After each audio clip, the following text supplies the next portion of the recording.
Hello friends, welcome back to my new video. और हम पढ़ रहे थे अभी यूआरओ की सीरीज़ में अध्याय 7 में कल हमने धारा 101 से लेकर 112 तक कंप्लीट कर लिया था। और आज हमारा रहने वाला है धारा 113 से लेकर 125। अब देखिए, कल हमने जो पढ़ा था एक बार उसको रिपीट कर लेते हैं, फिर आज की क्लास स्टार्ट करते हैं। कल हमने क्या देखा था? कल हमने धारा 101 से लेकर 112 देखी थी। देखिए फटाफट से 1 मिनट में कैसे याद होता है। हमने देखा था सबसे पहले 101 में आंतरिक राजस्व है। आंतरिक राजस्व में कौन कौन सी चीज़ें आते हैं? तो कर आते हैं, यूजर चार्ज आता है, फीस और जुर्माना आता है। 3 चीज़ें आती हैं। इन तीन चीज़ों में हमने 4 अनुच्छेद 4 धाराएं डाल दी। कर को 2 भागों में बांट दिया हमने, बाध्यकारी कर और अन्य कर। तो बाध्यकारी कर 102 में, अन्य कर 103 में, यूजर चार्ज 104 में और फीस और जुर्माने को 105 में। 106 में आता है डेवलपमेंट चार्ज यानी कि विकास प्रदाय। ठीक है, लेकिन अगर आपसे क्वेश्चन पूछे ना आंतरिक राजस्व में क्या क्या शामिल है, तो ये डेवलपमेंट चार्ज जो है वो आंतरिक राजस्व में शामिल नहीं है। अब देखिए 106 तक तो हम कर ही कर दिए जा रहे हैं, पता नहीं कौन कौन से कर लगा दिए उन्होंने। तो करों से थोड़ी सी छूट तो दो हमें। तो 107 में मैंने क्या बताया था, भाई 7 तो लेने दो, मैं थोड़ा करों में छूट तो दो। तो करों में छूट किस में है? 107 में। ठीक है, फिर उसके बाद में जिनसे छूट देती वो तो ठीक है, जिनमें छूट नहीं दी वो कर तो देने ही होंगे। तो जो कर हमें देने हैं उन करों को लगाने की पूर्व प्रक्रिया क्या होगी? 108 के अंदर। पूर्व प्रक्रिया होने के बाद में कर अधिरोपण कर लगाना 109 में। और मान लीजिए उनमें कोई परिवर्तन करना है तो करों में परिवर्तन 110 में। ये परिवर्तन या फिर करों को स्थगित या सुधार करेगा कौन? तो एक तो राज्य सरकार कर सकती है, एक नगर पालिका कर सकती है। तो ये करों में परिवर्तन और स्थगन की जो शक्ति है वो राज्य सरकार को 111 के तहत और नगर पालिका को 112 के तहत दी गई। ठीक है, देखा 1 मिनट में फटाफट से याद हो गया। देखिए नेक्स्ट देखते हैं हम आज का हमारा रहेगा 113। सबसे पहले बात करते हैं हम कि हम करों की बात कर रहे हैं, तो सबसे बात तो ये है कि कर का निर्धारण कौन करता है। और जो कर का निर्धारण करता है यानी कि जो कर निर्धारक है उसकी नियुक्ति कौन करता है? तो कर का निर्धारण कौन करता है? कर निर्धारक। और जो कर निर्धारक है उसकी नियुक्ति कौन करता है? वो करती है राज्य सरकार। ठीक है, और ये जो निर्धारण करता है कर निर्धारक जो है वो कर का निर्धारण जो है जो कर देने वाला व्यक्ति होता है उसकी सूचना के आधार पर कर का निर्धारण करता है। तो 113 के अंदर क्या है कि 13 के अंदर है कि तेरे कर का निर्धारण कौन करेगा और किस प्रकार करेगा, ये किसमें 113 के अंदर। एक याद करिए, आगे के सारे इसी से याद हो जाएंगे। ठीक है, 113 में हमने कर निर्धारण का और कर निर्धारक की नियुक्ति कर दी। ठीक है, अब जब उसकी नियुक्ति कर दी तो कर निर्धारक को कतिपय यानी कि कुछ जानकारियाँ देनी है। किसको देनी है? कर निर्धारक। और देगा कौन? जो कर देता है वो देगा। और उन्हें देने में विफल रहने का परिणाम कि मतलब कर निर्धारक की नियुक्ति कर दी। अब वो कर का निर्धारण करेगा। कैसे करेगा कर का निर्धारण? जब आप उसको जानकारी देंगे ना कि भाई आपके पास कितनी संपत्तियाँ है, कितनी भूमि है, कौन से भवन का निर्माण किया है, तो उन जानकारियों के आधार पर ही वो क्या करेगा? कर का निर्धारण करेगा। और अगर आपने उन्हें वो जानकारियाँ नहीं दी या सही से जानकारियाँ नहीं दी तो वो आप पर क्या लगा सकता है? जुर्माना लगा सकता है। तो जानकारी नहीं देने पर या गलत जानकारी देने पर वो अपने विवेक के अनुसार ये याद रखिएगा कि विवेक के अनुसार वो क्या लगाएगा? जुर्माना लगाएगा। कौन? कर निर्धारक अधिकारी। ठीक है, फिर आपने जानकारियाँ दे दी, आपने कोई निर्माण करवाया या फिर कोई भूमि ली, उसकी जानकारी आपने दे दी, नहीं दी तो जुर्माना दे दी। लेकिन मान लीजिए आपने उस जो भूमि लिए या जो संपत्ति आपकी उसमें आपने कुछ संशोधन किया। ठीक है, आपने उसमें कुछ संशोधन किया और उसकी सूचना देना आपकी क्या है? बाध्यता है। मतलब आपने जो भूमि ली है, जो निर्माण करवाया, उसकी जानकारी दी थी। ठीक है, फ्यूचर में आपने कभी उसमें थोड़ा बहुत कुछ संशोधन करवाया। मान लीजिए मैंने आपको पहले बताया था कि जैसे कि कोई 2 मंजिला भवन है। ठीक है, 2 मंजिला भवन था, उसको आपने बदलकर 5 मंजिला कर लिया, तो उसकी भी जानकारी आपको क्या देनी होगी। ठीक है, और जो जानकारी देनी होगी वो लिखित के अंदर देनी होगी। अगर आपने जानकारी नहीं दी तो क्या होगा कि अगर वैसे तो आपको परिवर्तन संशोधन की जानकारी देना बाध्यकारी, याद रखना बाध्यकारी है, नहीं दी तो आपको 500 रुपये या फिर कर का 10 गुना। देखिए इसमें जो जुर्माना था वो उसके विवेक के अनुसार होगा कि वो कितना भी जुर्माना ले सकता है। और इसमें जुर्माना निश्चित है कि 500 रुपये या जो कर आप पर लगा था कि अगर आपने जानकारी नहीं दी, आप मतलब आप पर 100 रुपये कर लगना था। ठीक है, आप पर क्या लगना था? 100 रुपये कर लगना था और आपने उसकी जानकारी नहीं दी, तो इस 100 का क्या होगा? 10 गुना आपसे अधिक वसूला जाएगा। जो भी इन दोनों में से अधिक होगा, मतलब मान लीजिए कि 500 रुपये अधिक हो रहा है तो 500 रुपये, या फिर 500 रुपये कम है और जुर्माना आपके 10 गुना ज़्यादा हो रहा है तो आपसे 10 गुना लिया जाएगा। वो भी 3 माह के अंदर अंदर आपको उसका भुगतान करना होगा। ठीक है, समझ में आया? जैसे 10 गुना का मतलब, जैसे मान लीजिए आपका कर बन रहा था 500 रुपये। अब 500 रुपये आप पे या तो जुर्माना 500 रुपये 10 गुना, अगर 500 का 10 गुना करें तो कितना हुआ? 5000 रुपये। 5000 रुपये, तो ये ज़्यादा कौन सा है? 5000 रुपये। ठीक है, तो आपको जुर्माना कितना देना होगा, 10 गुना, यानी कि आपको फिर 5,000 रुपये देने होंगे। ठीक है, ये याद रखिएगा कि संशोधन का अगर आपने जानकारी नहीं दी तो आप पर जुर्माना कितना लगेगा, 500 रुपये, या कर का 10 गुना जो भी अधिक हो, और कितने महीने में, 3 माह में भुगतान। ठीक है, फिर आता है नेक्स्ट, भाई हमने कर की जानकारी, सबसे पहले निर्माण की जानकारी देनी थी, उसमें कुछ संशोधन किया तो उसकी जानकारी भी देनी थी, लेकिन और फिर उसके बाद में मान लीजिए कि आपने आपकी भूमि है उसको किसी को हस्तांतरण कर दिया, किसी को अंतरण कर दिया, यानी कि हस्तांतरण कर दिया, उसको बेच दी। ठीक है, या तो बेच दी या फिर मान लीजिए आपकी मृत्यु हो गई। जैसे ए व्यक्ति है, उसने एक अपनी भूमि जो थी वो बी व्यक्ति को बेच दी, क्या कर दी, बेच दी। या फिर मान लीजिए कि ए व्यक्ति की मृत्यु हो गई और अब उसका अधिकारी कौन हो गया, सी जो है उसका उत्तराधिकारी है, तो वो अंतरण किसको हो गया, बेची तो अंतरण बी को हो गया, भूमि का अंतरण किसको हो गया, बी को। और मान लो उसकी मृत्यु हो गई तो भूमि का अंतरण किसको हो गया, उसके उत्तराधिकारी सी को हो गया। तो ये जो अंतरण की जानकारी है ये भी किसको देनी होगी, आपको नगर पालिका को देनी होगी। यानी कि भवनों और भूमि पर करों के संदाय के लिए, यानी कि करों के भुगतान के लिए मूलतः दायी व्यक्ति, यानी कि जो उसका मालिक है उसके द्वारा हक का, मतलब उसके हक का जो समस्त अंतरण है उसके विषय में नगर पालिका को सूचना देनी होगी, वो भी लिखित के अंदर। समझ में आ गई आपको। ठीक है, वो जो सूचना देगा वो किस प्रारूप में देगा, तो सूचना का प्रारूप किस में है, 117 के अंदर। सूचना का प्रारूप किस में है, 17 के अंदर, किसी न किसी प्रारूप में तो देने होगा। तो ये याद रखिएगा कि सूचना का जो प्रारूप है वो अनुसूची 2 और 3 के प्रारूप के अनुसार होगा। ठीक है, अब उसने सूचना देनी थी, सूचना दी उसने प्रारूप के अनुसार, उसके बाद में उसने जिस प्रारूप में सूचना दी, जिसको भी भूमि हस्तांतरण की उसने, तो अब अंतरित के नाम का नगर पालिका के रजिस्ट्रों में प्रतिस्थापन हो जाएगा।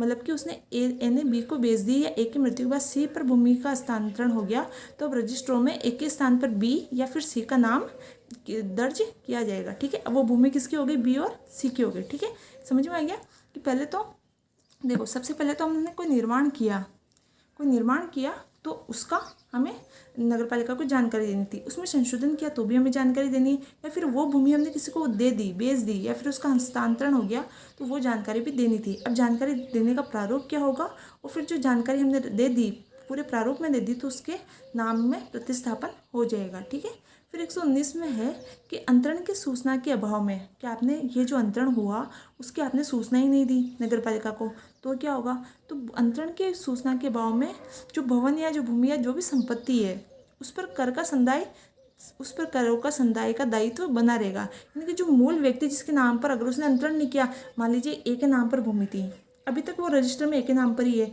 अब भले उसने बी को बेच दी, चाहे उसका सी के नाम पर हो गया, अगर इसने अंतरण की सूचना ही नहीं दी तो अभी तक भी बी के नाम पर ही बोल रही है रजिस्टर के अंदर। तो जो कर लगेगा वो किस पर लगेगा, ए पर ही लगेगा। तो कर का भुगतान करना किसकी जिम्मेदारी रहेगी, मूल व्यक्ति की ही जिम्मेदारी रहेगी। ठीक है, फिर उसके बाद में आता है 120। देखिए 119 तक ये आपको अलग से याद रखने हैं, मैंने एक बार फिर से बता देती हूँ। 113 में हमने देखा कि सबसे पहले कर का निर्धारण कौन करता है, कर निर्धारक, और फिर कर के निर्धारक की नियुक्ति कौन करती है, तो राज्य सरकार करती है। ठीक है, अब जो कर निर्धारक है वो कुछ सूचनाओं के आधार पर कर का निर्धारण करेगा, तो सूचनाएं देना किसका कर्तव्य है, जो दायी व्यक्ति है, जो कर का भुगतान करता है उसको समस्त सूचनाएं देना उसका कर्तव्य है। जो भी वो निर्माण बनाता है, भूमि लेता है, जो भी करता है उसकी जानकारी देना उसका कर्तव्य है। अगर वो सूचना नहीं देता तो उसको क्या देना होगा, जुर्माना। फिर उसके बाद में मैंने बताया कि अगर वो सूचना देने में उसमें उसने कोई संशोधन भी कराया तो उसकी भी क्या देनी होगी, सूचना देनी होगी। उसके बाद में मैंने बताया कि अगर उसने संशोधन नहीं करवाया, मान लीजिए उसने अपनी भूमि ही बेच दी, किसी को अंतरण कर दी, तो उसकी जानकारी भी क्या देनी होगी, नगर पालिका को देनी होगी। अब वो जो सूचना देगा वो एक निश्चित प्रारूप के अंदर उसको देनी होगी, और अगर उसने अपनी सूचना जो निश्चित प्रारूप में दी तो रजिस्टर के अंदर उसका नाम चेंज हो जाएगा, और जिसको भी उसने सूचना दी, अंतरण किया, अपनी भूमि दी, बेची, जो भी करी, तो उस व्यक्ति का नाम उस रजिस्टर में चेंज हो जाएगा। फिर उसका अगर मान लीजिए उसने वो जानकारी नहीं दी तो कर का दायित्व किस पर बना रहेगा, उसी मूल व्यक्ति पर बना रहेगा। ठीक है, ये चीज़ समझ में आ गई आपको। अब 120 है, 120 में है कि कर मूलतः किससे उद्ग्रहित है। उद्ग्रहणीय का मतलब क्या होता है कि किससे लेना है, किस पे लेना है या किस पे लगेगा। कर मूलतः लगेगा किस पर या किससे लेना है, हमें उद्ग्रहित करना मतलब किससे लेना है। तो कर मूलतः किससे लेना है, तो जो प्रॉपर्टी का मालिक होगा उसी से ही लेंगे। तो जो वास्तविक अधिभोगी है, जो प्रॉपर्टी का, संपत्ति का, भूमि का, भवन का जो मालिक है, वास्तविक मालिक है, उसी से लेंगे। लेकिन मान लीजिए उसने अपनी भूमि को किसी पट्टे पर दे दी, लीज के लिए दे दी, किसी पट्टे पर किसी भी व्यक्ति को दे दी, ठीक है। तो फिर वो कर किससे लेगा, तो फिर वो मान लीजिए उसने दे दी उस पर, तो वो कहता है कि भाई 50% तो मैं दे दूंगा क्योंकि मूल तो भूमि तो मेरी है, लेकिन क्योंकि तुम 50% तुम भी तो यूज़ कर रहे हो, तो आधा कर किसको देना होगा, पट्टाधारी को। और मान लीजिए पट्टाधारी, मूल तो भूमि तो एक ही है और उसने लीज पर पट्टाधारी को दे दी। अब मान लीजिए भूमि बहुत सारी है, तो पट्टाधारी ने क्या किया, अपनी भूमि को जो उसको पट्टे में दी गई थी उसी को एक और व्यक्ति को दे दी उसने। तो उसने सोचा कि जो उसका 50% है उसको भी हम 50-50 कर लेंगे। तो जो उप पट्टेदार है वो भी कर देने के लिए मतलब उससे भी कर लिया जा सकता है। तो कर किस किस से लिया जाता है कि जो वास्तविक अधिभोग है उससे भी लिया जा सकता है, जिसको उसने लीज पर दिया पट्टाधारी को उससे भी लिया जा सकता है, और पट्टाधारी ने किसी को और पट्टे पर दे दी उप पट्टेदार, उससे भी कर लिया जा सकता है। तो कर किससे लिया जा सकता है, ये किसमें 120 के अंदर। फिर इसके आगे देखिए कनेक्ट करते हुए चलिए कि कर ले लिया हमने। अब कर के आपसे मान लीजिए आपका 100 रुपये कर बनता था, ठीक है। जो ए व्यक्ति था उसका 100 रुपये कर बनता था, नगर पालिका ने उसने 1000 रुपये कर ले लिए। नगर पालिका ने क्या किया, उससे 1000 रुपये कर ले लिए। तो जो अतिरिक्त कर ले लिया वो कहता है कि भाई मेरे तो 100 रुपये कर के बनते थे और उन्होंने मुझसे ज़्यादा कर वसूल लिया है। तो जो ज़्यादा कर वसूला है उसकी शिकायत या उसकी अपील कहाँ कर सकता है, कर जिससे लिया है वो व्यक्ति कहाँ उसकी अपील कर सकता है। तो 121 के तहत कराधान से संबंधित जो अपीलें हैं वो कहाँ की जा सकती है। तो देखिए 121 के साथ ही 124 आपको याद रखनी है कि कम से कम न्यायालय में तो नहीं होगी। आपसे पूछिए कि कहाँ अपील हो सकती है, आपको ऑप्शन में दे देंगे डिस्ट्रिक्ट कोर्ट के अंदर, हाई कोर्ट के अंदर, सुप्रीम कोर्ट के अंदर, तो आपको तीनों काट देना है। पर न्यायालय तो किसी भी प्रकार के न्यायालय में इसकी अपील नहीं की जा सकती 124 के तहत, चाहे वो सिविल हो चाहे वो दांडिक हो, ठीक है। तो न्यायालय में अपील कर ही नहीं सकते, तो कहाँ करेंगे आप। तो नगर निगम जो होता है उसके अंदर तो आयुक्त जो होता है उसके समक्ष अपील करेंगे, और जो नगर पालिका और नगर परिषद होती है उसके अंदर आप क्षेत्रीय उपनिदेशक के पास में अपील करेंगे। ये दोनों याद रखने, ये बहुत इंपॉर्टेंट क्वेश्चन है, सीधा पूछ सकते हैं कि नगर निगम के अंदर कहाँ अपील कर सकते हैं कराधान से संबंधित, तो आयुक्त के पास, और नगर पालिका या नगर परिषद में किसके पास अपील कर सकते हैं, तो क्षेत्रीय उपनिदेशक के पास। अब आपसे कर ले लिया, ज़्यादा ले लिया तो उसकी अपील कर दी आपने। अब अपील कर दी तो अपील करने की कोई ना कोई तो प्रक्रिया होगी और कोई समयावधि भी होगी। तो जो अपील करने की जो परिसीमा यानी कि जो समयावधि है वो कितनी होगी, और जो उसकी प्रक्रिया क्या होगी, यानी कि दावाकृत कर का पूर्व निक्षेप का मतलब होता है कि मान लीजिए समयावधि तो है कि आपको जब आपका कर लगा आपके ऊपर, ठीक है, वसूला है, उसके 30 दिन के भीतर भीतर आपको अपील करनी होगी, ठीक है। और जिसके आप दावा कर रहे हैं कि हमसे इतना कर एक्स्ट्रा वसूल लिया है उसका 25%, उसका कितना 25% आपको नगर पालिका कार्यालय में पहले ही जमा करवाना होगा। यानी कि अपील करते वक्त आपको 30 दिन के भीतर और 25% आपको दावाकृत का 25% जो राशि है वो आपको नगर पालिका में जमा करवानी होगी, ठीक है। 25% राशि नगर पालिका में जमा करवानी होगी। तो 120 में आपने कर किससे लेना है, और कर लेना है और ज़्यादा कर ले लिया तो उसकी अपील क्या करेंगे, और उसकी अपील कैसे करेंगे, कितने दिन के भीतर करेंगे, ठीक है। फिर नेक्स्ट हम देखते हैं कि 123 में है कि आपने अपील की, तो अपील की, मान लीजिए या तो आपकी अपील सही है या फिर आपकी अपील गलत है। खर्चे तो दोनों ही लगे कि भाई खर्चा, अपील से संबंधित खर्चे मतलब कि अगर आपने गलत अपील की है तो जब आपने इतने दिनों में नगर पालिका का टाइम वेस्ट हुआ है, नगर पालिका का कोर्ट कचहरी के चक्कर में खर्चा भी हुआ है, और मान लीजिए आपकी अपील सही है तो आपका भी तो खर्चा हुआ है, आपके समय का भी खर्चा हुआ है और आपके धन का भी खर्चा हुआ है। तो जो खर्चा अपील से संबंधित है उसका वो किसको मिलेगा, तो प्रत्येक अपील में होने वाला खर्चा या तो अगर अपीलार्थी सही है तो अपीलार्थी को दिलाना है, और मान लीजिए अपीलार्थी गलत है, उसने गलत सूचना दी है, गलत अपील की है, तो वो किसको दिलाना है, नगर पालिका को दिलाना है। तो खर्चा दिलाएगा कौन, खर्चा दिलाएगा नगर पालिका दिलाएगी। अगर वो गलत है नगर पालिका तो अपीलार्थी को देगी, अगर नगर पालिका सही है तो अपीलार्थी से खर्चा ले लेगी, ठीक है। और अपील जो खर्चा है वो निश्चित कौन करेगा, तो जो अधिकारी होता है ना, जो वो अधिकारी कर लेने वाला अधिकारी, तो वो क्या करेगा, अपने विवेक के आधार पर खर्चा तय करेगा, ठीक है। फिर 124 में क्या आ गया, अपील कर दी हमने, उसका खर्चा भी ले लिया हमने। तो फिर कराधान से संबंधित मामले मैंने बताया कि 124 के अंदर सिविल या दांडिक न्यायालयों के अंदर अधिकारिता से संबंधित उसका वर्जन हो गया, यानी कि हम किसी भी न्यायालय में उसकी अपील नहीं कर सकते हैं। अब नेक्स्ट देखते हैं हम 125 के अंदर है व्यावृत्तियाँ का मतलब क्या, देखिए शब्द याद रखिएगा। अब सीधा क्वेश्चन में आपसे यही पूछ ले कि व्यावृत्तियों का उल्लेख किस धारा में है, तो आपको कम से कम शब्द तो याद ही रखना पड़ेगा। अब व्यावृत्तियों का अर्थ मैं समझा देती हूँ कि इसका मतलब होता है बचाव। व्यावृत्तियों का मतलब क्या होता है, बचाव। कि मान लीजिए आपने कर लगाया किसी व्यक्ति पर और आपने उसको नोटिस दिया, या फिर आपके कर निर्धारण की कोई सूची थी, उसमें मान लीजिए टाइपिंग से संबंधित, लेखन संबंधी कोई भी मिस्टेक हो गई, टाइपिंग संबंधी कोई मिस्टेक हो गई, या फिर कोई अन्य त्रुटि हो गई। मतलब मान लीजिए कोई नाम है, उसमें जैसे रमेश की जगह राकेश लिखने में आ गया, रमेश की जगह रामेश लिखने में आ गया, मान लीजिए रामेश लिखने में आ गया, तो जो टाइपिंग से संबंधित मिस्टेक है ये तो ठीक है। या फिर कोई अन्य त्रुटि है, कोई भी अन्य त्रुटि है, तो उस त्रुटि से उससे कर का बचाव नहीं कर सकता है। कि उसने कह दिया कि भाई ये तो मेरा नाम है ही नहीं रामेश, तो मैं क्यों कर दूँ, तो उससे उसको बचाव नहीं मिलेगा। यानी कि लेखन संबंधी कोई त्रुटि हुई है, टाइपिंग में त्रुटि हुई है, तो कर अविधिमान्य नहीं होगा, यानी कि उसको कर से बच नहीं सकता, उसको कर तो देना ही होगा। ठीक है, आई होप आपके समझ में आ गया होगा। तो चलिए एक बार हम सारे आर्टिकल धाराएं जो एक बार फिर से देख लेते हैं। सबसे पहले हमने क्या देखा कि कर का निर्धारण कौन करता है, ठीक है, और उस निर्धारण करने वाले की नियुक्ति कौन करता है। अब जब उसकी नियुक्ति कर दी तो वो जानकारी लेगा, कर का निर्धारण करेगा तो जानकारी के आधार पर ही करेगा।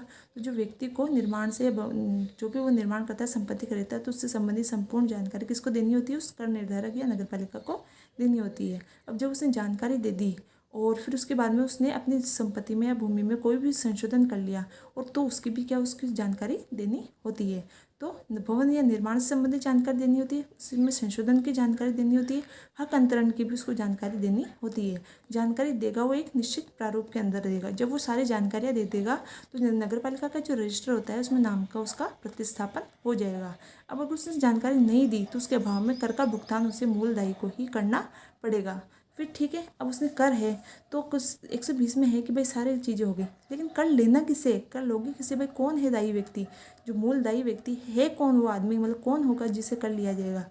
तो जो तीन चीज़ें बताई थी मैंने कि एक तो जो मूल व्यक्ति है जो उसका स्वामी, उससे लिया जाएगा, उसने किसी को पट्टे पर दिए तो उससे लिया जाएगा, और पट्टे वाले ने भी किसी उप पट्टेदार को दे दी तो उससे भी लिया जाएगा। ठीक है, अब मान लीजिए ज़्यादा आपसे कर ले लिया, पहले तो कर लिया किससे, और कर ज़्यादा ले लिया तो उसकी अपील आप कहाँ करेंगे, उसकी अपील कहाँ करेंगे 121 में। अब अपील कहाँ करेंगे, तो अपील आप सिविल जो किसी भी प्रकार के न्यायालय में तो कर ही नहीं सकते। तो आप अगर नगर निगम में अपील करें तो आयुक्त यानी कि कमिश्नर के पास करेंगे, और नगर पालिका या फिर नगर परिषद में कर रहे हैं तो क्षेत्र निर्धारक के पास करेंगे, यानी कि क्षेत्रीय उप निदेशक के पास करेंगे। ठीक है, फिर उसके बाद में मैंने आपको बताया कि करके अपील कर दी आपने। ठीक है, अब आपको अपील की सीमा क्या होगी, यानी कि कितने समय के बाद में आपको अपील करनी है और उसका पूर्व निक्षेप कितना जमा करवाना है। अब आपने अपील कर दी, सब कुछ कर दिया, इतने केस वगैरह चले, तो आपका खर्चा हुआ है, खर्चा दोनों का ही हुआ है, नगर पालिका का भी हुआ है और आपका भी हुआ है। अगर आप सही हुए तो खर्चा आपको मिलेगा, नगर पालिका सही हुई तो खर्चा नगर पालिका को देना होगा। ठीक है, अब सारी चीज़ें हो गई, मैंने बता दिया न्यायालय में अपील आप कर ही नहीं सकते। अब आपको कर तो देना ही है, कर देना है, और आप कह देते हैं कि भाई आप तो जो आपने नोटिस भेजा है उसमें तो आपने मेरा नाम ही गलत लिख रखा है, या फिर कोई भी टाइपिंग संबंधी कोई भी एरर है, तो उसके संबंध में आप बचाव करना चाह रहे हो खुद का, तो वो बचाव आपका गलत होगा, तो वो कर आपको देना ही होगा। ठीक है, देखिए कितनी ईजी वे में हमने 113 से लेकर 125 तक कंप्लीट पढ़ लिया है। आई होप आपको ये वीडियो पसंद आई होगी, और हम मिलते हैं नेक्स्ट वीडियो के अंदर। ठीक है, तब तक अगर आपने अभी तक ये चैनल सब्सक्राइब नहीं किया है तो उसको सब्सक्राइब करना, और वीडियो पसंद आए तो उसको लाइक करना, शेयर करना अपने दोस्तों के साथ जो भी URO की तैयारी कर रहे हैं। ठीक है, थैंक यू।